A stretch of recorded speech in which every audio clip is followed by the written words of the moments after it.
નમસ્કાર મિત્રો, સ્વાગત છે તમારું અમારી યુટ્યુબ ચેનલ ઓનલી ઇશ્યુની અંદર। ગુજરાતની અંદર ગઈકાલે જોવા જઈએ તો 10 જેટલા તાલુકાની અંદર વરસાદ પડ્યો અને ખાસ કરીને જોવા જઈએ તો કચ્છ સહિતના વિસ્તારોની અંદર મિત્રો ઘણા ખરા વિસ્તારોમાં હળવો મધ્યમ વરસાદ પડ્યો।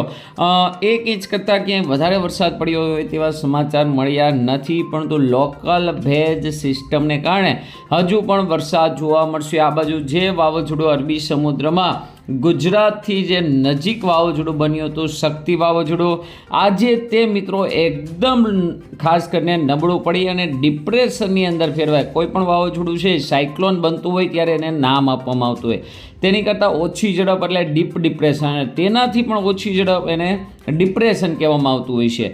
તો ખાસ કરીને ડિપ્રેશનની અંદર ફેરવાઈ ગયું એટલે કે એનાથી હવે કોઈ ખતરો નથી, છતાં પણ મિત્રો એના ભેજને કારણે ગુજરાતની અંદર આગામી 2 દિવસ એટલે કે આજે ને આવતીકાલે મિત્રો ખાસ કરીને વરસાદ જોવા મળશે, ત્યારબાદ ચોમાસું વિદાય લેશે। તો એક બાજુ વાવાઝોડાનો ખતરો, તો એક બાજુ ખાસ કરીને હિમાલયની અંદર ભારે બરફવર્ષાની આગાહી, જેને લઈને ભારતીય હવામાન વિભાગે રાજસ્થાનની અંદર મિત્રો ખાસ કરીને ઓરેન્જ એલર્ટ આપી દીધું છે અને ખાસ કરીને હિમાલયમાં ભારે હિમવર્ષાના સંકેત આપી દીધા છે। આ બાજુ બંગાળની ખાડીમાંથી ભેજ અહીંયા તમે જોઈ શકો નીચલા લેવલે આવી રહ્યું છે, જેને લઈને આગામી સમયમાં ગુજરાતના હવામાનમાં પલટો આવશે।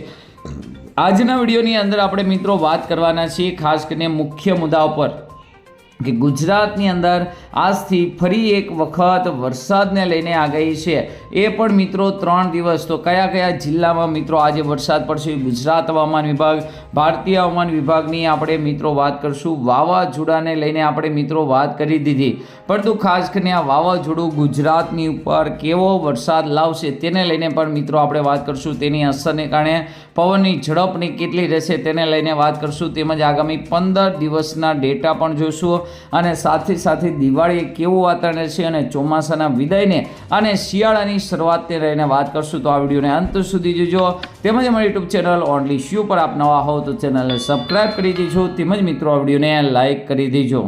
તમે લાઈવ અત્યારના ડેટા પ્રમાણે જોશો તો ખાસ કરીને શક્તિ વાવાઝોડું એકદમ ઓમાન તરફ, અને તમે સેટેલાઇટ ઇમેજમાં જોયું કે એનો ભેજ છે મિત્રો આવી રીતે આગળ ખેંચાઈ રહ્યો છે, એટલે કે વાવાઝોડું છે મિત્રો ખાસ કરીને ક્યાંક મિત્રો આવી રીતે નીચેના તરફ અથવા ત્યાંને ત્યાં રહે, અને આ જે ભેજ આવ્યો છે જે વરસાદનો છે એ ઉપલા લેવલેથી વેસ્ટર્ન ડિસ્ટર્બન્સ અને ખાસ કરીને અરબી બંગાળની ખાડીમાંથી ભેજ આવ્યો છે, જેને લઈને ગુજરાતમાં આજથી 2 દિવસ સુધી વરસાદને લઈને આગાહી કરેલી છે।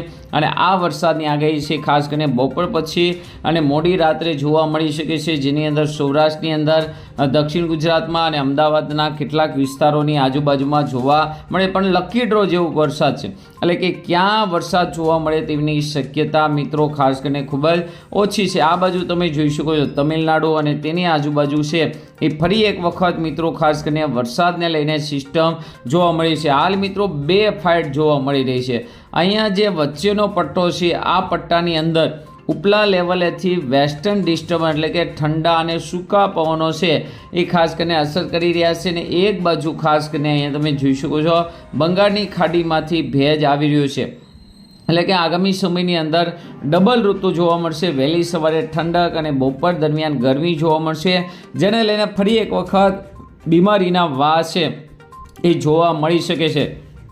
જો એકાએક શિયાળો ચાલુ થઈ જાય તો કશું વાંધો નથી, પરંતુ ખાસ કરીને શિયાળો રહે અને ઉનાળો પણ રહે, ગરમ પણ રહે તો ખાસ કરીને માંદગી છે વધારે જોવા મળી શકે છે। આ સિવાય તમે જોઈ શકો છો વાવાઝોડું છે એ ત્યાંને ત્યાં જ નબળું પડી જશે અને લગભગ 8 અને 9 તારીખની આસપાસ ચોમાસું વિદાય લઈ લે તેવી પણ શક્યતા ગુજરાતમાંથી જોવા મળી રહી છે, કારણ કે અહીંયા તમે જોઈ શકો છો એકદમ ક્લિયર વાતાવરણ 10 તારીખ સુધીની અંદર જે અહીંયા તમે જોઈ શકો આટલા વિસ્તારોની અંદર વેસ્ટર્ન ડિસ્ટર્બન્સ એટલે કે ઉત્તરના ઠંડા પવનોની અસર જોવા મળી રહી છે।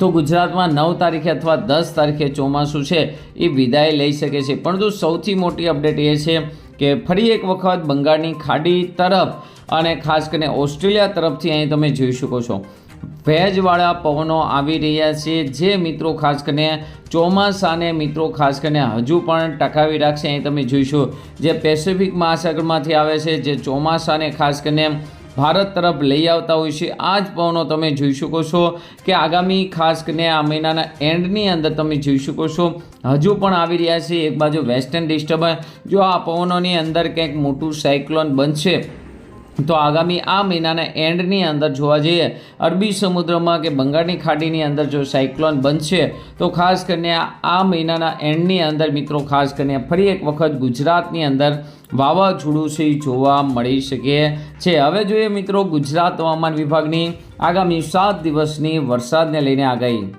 જોઈ શકો છો ગઈકાલે મિત્રો બપોરે 2 વાગ્યા સુધીની અંદર જૂનાગઢ, કેશોદ સહિત અમદાવાદ, કચ્છ, બનાસકાંઠા, સાબરકાંઠા, રાજકોટ અને એના તાલુકા છે એ વિસ્તારોની અંદર અડધો ઇંચ અથવા એકાદું ઝાપટું વરસાદ જોવા મળ્યું છે. આ સિવાય 6 તારીખ સુધીની અંદર જુઓ તો ચોમાસું હજી ત્યાં ને ત્યાં અટકેલું છે, એટલે કે લગભગ મિત્રો 12 દિવસથી ત્યાં ને ત્યાં ચોમાસું અટકેલું છે. આજે 7 તારીખે તમે જોઈ શકો છો વેસ્ટર્ન ડિસ્ટર્બન્સની પણ અસર પૂરી થઈ ગઈ છે અને ઉપલા લેવલે જમ્મુ કાશ્મીરમાં ભારે તેજ પવનની આગાહી પણ અહીંયા તમે સિમ્બોલ દ્વારા જોઈ શકો છો. આ સિવાય 8 તારીખે વેસ્ટર્ન ડિસ્ટર્બન્સની અસર પણ પૂરી અને સૂકા અને ઠંડા પવનોનો મારો છે એ શરૂ થઈ જશે. 9 તારીખ સુધીની અંદર તમે જોઈ શકો છો ગુજરાતની અંદર ગ્રીન એલર્ટ છે. 10 તારીખની અંદર પણ ગ્રીન એલર્ટ જે ચોમાસાની અહીંયા મિત્રો વિદાય બતાવે છે અને 11 તારીખનો મેપ જોઈ શકો છો.